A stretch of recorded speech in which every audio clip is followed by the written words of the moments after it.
l'État a pris, comme tous les acteurs, en plein une vague. Il y a un énorme changement avec la crise Covid, hein, il y a un avant et après. Là où l'État était plutôt en retard, il n'y avait pas énormément de télétravailleurs. Aujourd'hui, c'est massif. Si je prends un exemple, la Direction générale des finances publiques, il y avait 1 ou 2% de télétravailleurs. Aujourd'hui, il y a 40%. Donc ça devient massif. Ça a amené à devoir s'adapter, c'est rendre les procédures télétravaillables, équiper les gens pour pouvoir. Et dans un deuxième temps, il y a un impact sur les bureaux. Donc il faut, dans nos stratégies d'aménagement, on fait en sorte que tous les bureaux permettent le travail hybride, collaboratif. Et puis dans un deuxième temps, on va réfléchir à comment on optimise notre empreinte immobilière grâce au télétravail. Même si sur ce sujet-là, il n'y a rien de normatif aujourd'hui. On accompagne un peu les équipes qui veulent changer leurs espaces de travail.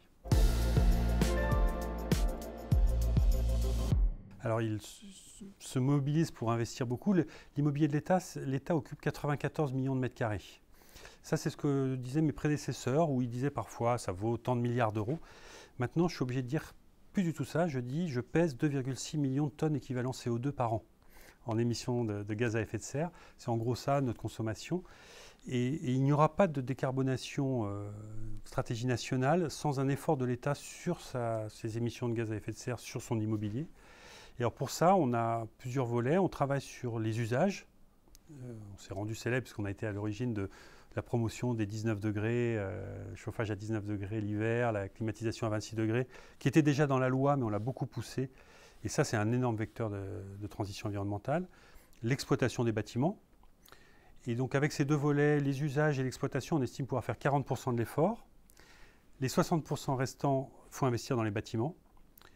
Les isoler, améliorer leur pilotage technique. Donc ça coûte très très cher, ça fait un mur d'investissement des dizaines de milliards d'euros d'ici à 2050, 2030, et ça ne sera finançable que si en même temps on réduit massivement le nombre de mètres carrés que l'État occupe. C'est un mouvement qui est général dans tous les immobiliers de l'État, dans tous les pays. Je citais l'exemple de mon homologue canadien, qui pour l'immobilier de bureau fédéral va le diviser par 2 dans les 10 ans à venir, pour pouvoir investir dans les mètres carrés qu'il garde, pour les rendre totalement adaptés au télétravail, mais aussi pour réduire son empreinte énergétique. Et quand on fait ça, quand on réduit nos mètres carrés, on participe aussi au zéro artificialisation nette en rendant disponibles des mètres carrés qui peuvent être soit renaturés, soit utilisés pour d'autres bureaux ou pour être transformés en logement ou en activité. Donc on a un grand mouvement de réduction du parc et dans le parc qu'on conserve, d'investissement pour lui faire réussir la transition environnementale.